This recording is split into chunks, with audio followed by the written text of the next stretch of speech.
Pradesh, the sun has risen on a new era in Andhra. The era of Chandrababu Naidu. Naidu 4.0 Sarkara in Andhra begins. Remember that he's taken oath as the Chief Minister of United Andhra Pradesh twice. Once previously as the Chief Minister of Divided Andhra. So this is the fourth time that he's taken oath as Chief Minister. He's returned now as CM, and there's going to be a lot of focus on what Chandrababu Naidu does over the next 5 years. He's promised a whole lot of changes, a transformed Andhra. So we'll have to see whether that actually happens. But let's begin by getting your highlights of the swearing-in ceremony. Chandrababu Naidu was sworn in. Pawan Kalyan was sworn in as the Deputy Chief Minister of Andhra Pradesh, and also the entire cabinet. All of them taking oath. So Team Naidu ready to hit the ground running.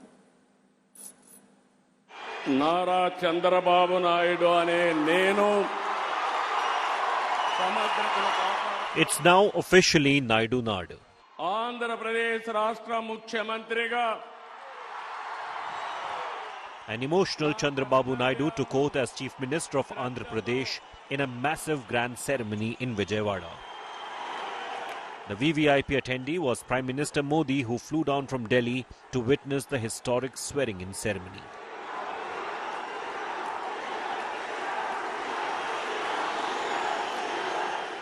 Prime Minister Modi was seen embracing Naidu warmly and patting him on his back as the bonhomie between the two leaders was visible to all.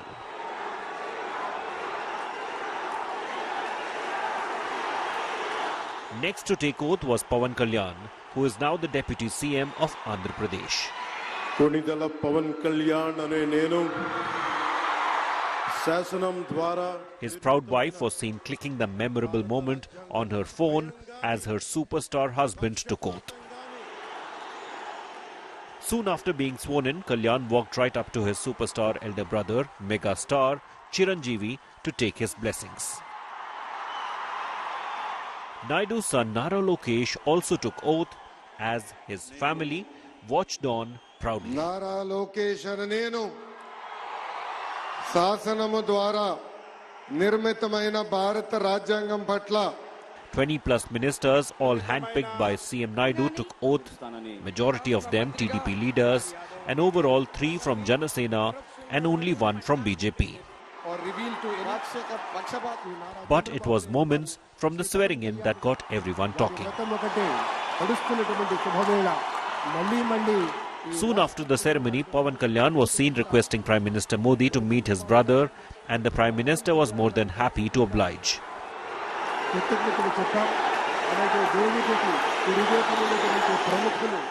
What followed was a photo op that Andhra won't forget soon. Prime Minister Modi held up the Konidela brothers' hands in victory. Mega star, power star. Superstar. As a proud Chiranjeevi was seen pinching Pawan Kalyan's cheeks.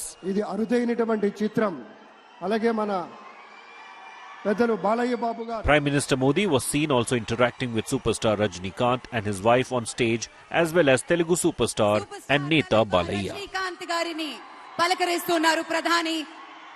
What a sight, ladies and gentlemen. A memorable swearing-in ceremony for CM Chandrababu Naidu.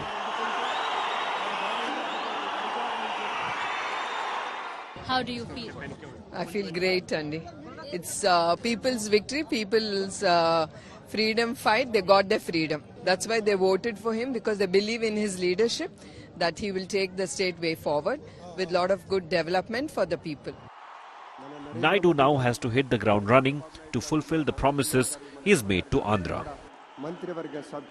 Bureau Report, India Today. बहुत-बहुत धन्यवाद माननीय श्री हमारे प्रधानमंत्री जी को. So many perfect photo op moments there in that swearing-in ceremony, which lasted for an hour. There was a lot of talk about those pictures of Prime Minister Modi and Chief Minister Naidu and the bear hug that the Prime Minister gave the now CM of Andhra. I'd like to bring in on this broadcast political analyst T.S. Sudhir, who was also live with me when the swearing-in ceremony took place. Sudhir's swearing-in ceremony done and dusted. It was a historic event, massive, grand, exactly how the TDP would have wanted it. Now it's down to business, and there are several massive challenges that Chandrababu Naidu faces. Absolutely. In fact, as you said, it's time to hit the ground running now, and there are lots of challenges. The first challenge comes in the composition of the cabinet itself. There are as many as about 9 MLAs who got elected for the first time, who are becoming ministers for the first time. There are some others who have had other positions, but they have not been ministers before. So in that sense, it is going to be a challenge for the few seniors in the cabinet to guide them. Naidu has done something very interesting, that he has not picked many of the senior TDP leaders who were expecting a call in the cabinet, the likes of Kanna Lakshmi Narayana, Konnathala Ramakrishna of JanaSena, or Ayanna Patradu, or Bandaru Satyanarayana Murthy. Many of them were expecting a place in the cabinet. That's not to be, because that would have perhaps given a sense of deja vu and not a break from the previous innings of Naidu as chief minister. So one does see an imprint of Nara Lokesh in this cabinet, given the number of youngsters. If you see the age profiles of many of the new ministers, many of them are in their 40s and 50s. Now, that's very interesting. So obviously, the TDP also attempting a generational shift right at the beginning of this tenure in 2024. So that's going to be a big challenge. The second big challenge, of course, is not to go to the center asking for funds for everything. So Naidu will have to look at ways on how to raise funds independent of the center, because that's something which is going to be very important when it comes to funding different projects, including the welfare schemes. The fact that he has promised 20 lakh jobs, he needs to kind of ensure that they are able to attract industry, offer them incentives in order to ensure that instead of a Hyderabad or a Bengaluru or a Chennai or even a Bhubaneswar, they come to different cities in and around Andhra Pradesh where they could look at investing. The third big challenge, and according to me, this is a big one, is to find the right officer for the right job. The IAS and the IPS, and we have seen this over the last decade in Andhra Pradesh, has been pretty much a divided lot. In fact, the Telugu Desam had gone to town accusing many of the officers of behaving as if they were YSRCP activists. So that is going to be a tall ask, getting the right officers. The chief secretary has been changed. Neerab Kumar Prasad, who we saw at the swearing-in ceremony, is the new chief secretary. The principal secretary and the secretary to the CM have been appointed. They need to find people for the Tirumala Tirupati Devasthanams. So a lot of important appointments need to be made in the next few days, because that's really going to be significant given the fact that many of the ministers are inexperienced. Talking about the finances, and everyone's been talking about whether Chandrababu Naidu will be able to get financial packages, get those doles from the centre or not. But even in Andhra, Sudhir, we've seen what's happened in the last 5 years. Jagan Mohan Reddy, of course, was doling out welfare scheme after another, and Andhra paid the price for that. For Chandrababu Naidu, do you think that's going to be a challenge to kind of balance it out, because he knows that welfareism is also very important politically? Well, welfare agenda to a certain extent was also followed by Chandrababu Naidu in his first innings as chief minister between 2014 and 19. Jagan took it to the next level. And if you see the manifestos of the YSRCP and the TDP in terms of pure welfare schemes, there isn't much to distinguish between the two, because obviously if people have been used to getting a certain sum of money on the first of every month, the opposition, the other rival party cannot say that we are going to stop that. So that's going to pretty much continue. What has got Naidu this kind of a massive mandate is the fact that he has said, along with the welfare agenda, I will also give you jobs and development. So that is the promise on which he has come to power. So he has to add that X factor, that extra factor, in order to ensure that the people of Andhra Pradesh are not disappointed. We know it for a fact that the people of Andhra Pradesh are an impatient lot. They're also a very angry lot, given the kind of mandate they gave in 2019, when they brushed aside the TDP, and now in 2024, when they have brushed aside the YSRCP. So there is a lot for the TDP, JanaSena and the BJP combined to do. There is going to be help from the center. They would hope that this is a double engine ki sarkar in the true sense of the term, that the center does help the Andhra Pradesh government. But as I said, Andhra Pradesh will also have to look at other ways of raising funds, and also to ensure that the startup culture, which the Andhra entrepreneur is really known for, gets revived in Andhra Pradesh. That's going to be extremely significant.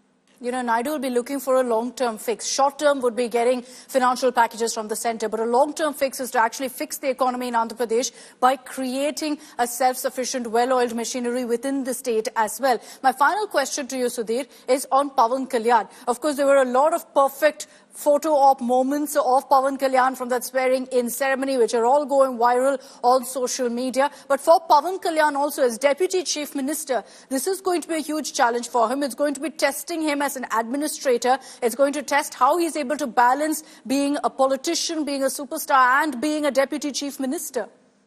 Well, see, Telugu cinema, Tollywood is known for creating these kind of moments. So I'm really not surprised at the kind of moments that were created on stage at the swearing-in ceremony today. I mean, he's not called the power star, or his brother is not called the mega star for nothing. But having said that, yes, as an administrator, it will be interesting to see the kind of portfolios Pawan Kalyan is allocated. But more than that, I would be keen to track and follow Pawan Kalyan's growth as a politician from here on. Would he be happy playing second fiddle to the Telugu Desam and Chandrababu Naidu for a longer period of time? Or would he want to emerge as an even stronger politician in the days and years to come? Now, that's going to be extremely interesting to see. He has age on his side, and the fact that the people who support him are an impatient lot. They would want to see him in getting the top job. So we would have to see how this entire romance between Chandrababu Naidu and Pawan Kalyan plays out in the years to come. I'm not saying there would be trouble, because Pawan Kalyan has shown that he's a person with a big heart. He's known, I mean, I've known him to be a more of a gracious kind of a gentleman, the kind that you normally do not see too many in Indian politics. So in that sense, he has punched the right buttons. But going forward as a politician, what kind of a career path, what kind of a growth curve that he sees for himself, and whatever he does as a minister, as a deputy chief minister of Andhra Pradesh, would only add heft to his CV going ahead. Very true. He comes across and always speaks about how loyal he is to Chandrababu Naidu and Prime Minister Modi, but he'll want to also carve his own political niche, for which he'll have to stand on his own 2 feet as well. Thanks very much, Sudhir, for joining us here on India Today with your perspective. Now, of course, we will be focusing on what Chandrababu Naidu does as the Chief Minister of Andhra Pradesh. The end of celebrations now, it's down to the hard work. And let's get you breaking news of what Naidu will do over the next 24 hours.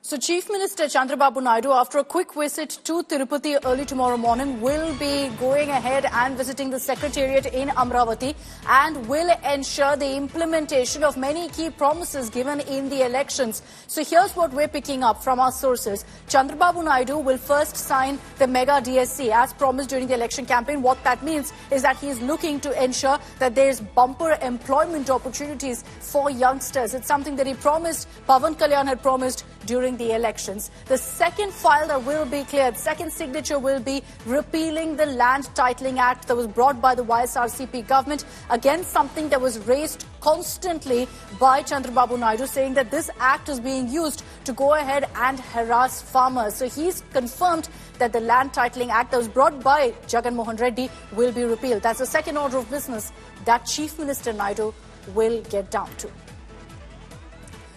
All right, we'll track all those updates that come in from Andhra Pradesh. Now, with the swearing in done and dusted, we promise that here on India Today we'll continue keeping a firm focus on what's being done for the people of Andhra Pradesh after that massive mandate for the TDP. Let's move to another moment from the swearing in ceremony that's caught everyone's eye, particularly in the state of Tamil Nadu. Home Minister Amit Shah attended the swearing in ceremony, and there's a video of his that's gone viral of him seemingly schooling Tamilisai Soundararajan.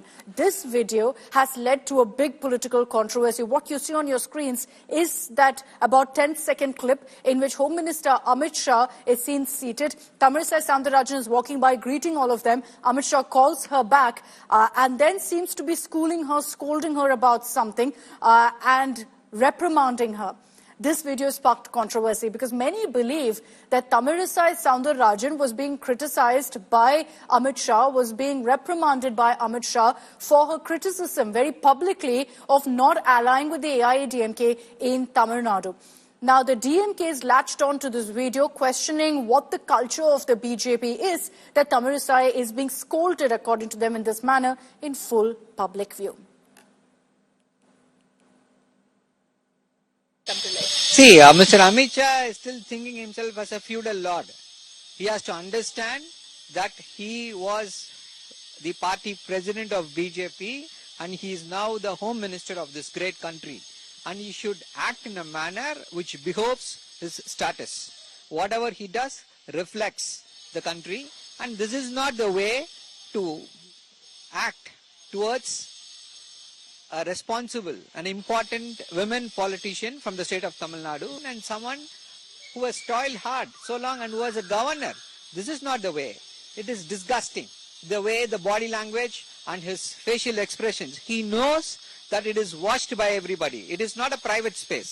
It was a public space, and he knows any number of cameras are there. Probably he wanted to send a strong message, but this is not the way. People of Tamil Nadu and the entire country are watching what Mr. Amit Shah is doing.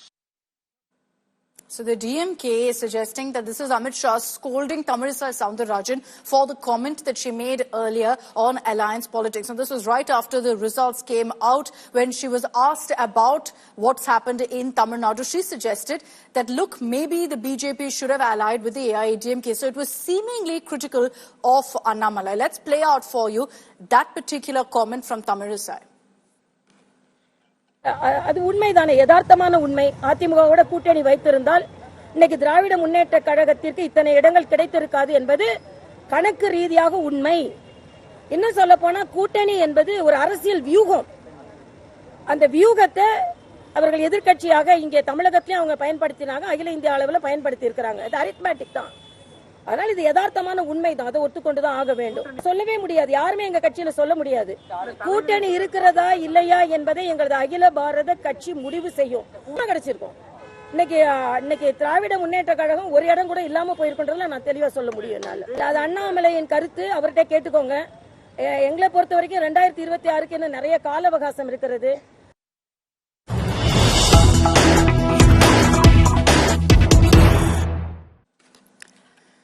Now, after the video of Amit Shah speaking to Tamilisai Soundararajan went viral, we tried to ask Tamilisai Soundararajan exactly what happened, what was this conversation about. But she refused to answer, evading all questions as she touched down back in Chennai after the swearing-in ceremony. Let's play out that sequence for you.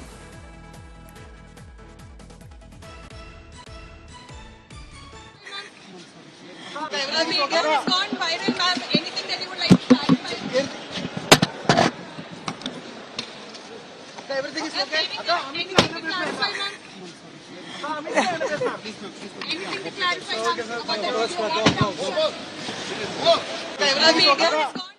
So no comment from Tamilisai Soundararajan, but Pramod, bringing you in on this broadcast, there's a lot of talk, even within the BJP in Tamil Nadu right now, that this was Amit Shah seemingly reprimanding Tamilisai for the comment that she made in public. And let's put out that video again of Amit Shah from the swearing-in ceremony, whereas Tamilisai entered, he pulls her back, and quick 10 seconds conversation with her, seemingly is schooling her.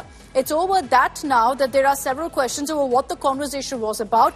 There are several Annamalai backers who questioned Tamilisai Soundararajan for that particular comment and then have said that this is Amit Shah taking a stand in favor of Annamalai. What's very clear, whichever way you look at it, whether this was about Annamalai or not, is that there seems to be some sort of a rift, some divide within the Tamil Nadu BJP unit over how the elections were handled. And at this point, it's clear that the central command is yet to come out and speak on this. Pramod Madhav is back with us. Pramod, any reaction that's come in from the Tamil Nadu BJP on this video that's going viral? Any clarification of what was discussed? Because on social media, people are taking sides, making it very clear there's a rift within the BJP at this point.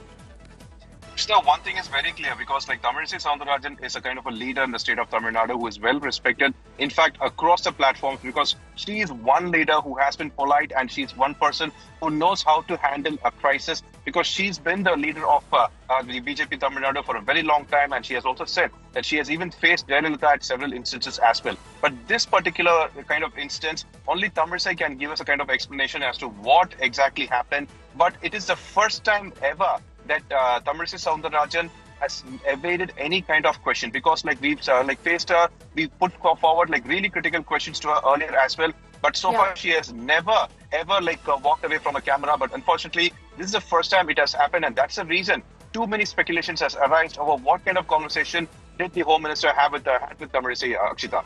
No, very true. Tamilisai is usually very, very media friendly, open to any questions, any issue. The fact that she's chosen not to speak out now will only add fuel to this raging political fire as it is right now. Thanks very much, Pramod, for joining us with those details. We'll track all the reactions that are coming in on the story. So far, the BJP is mum.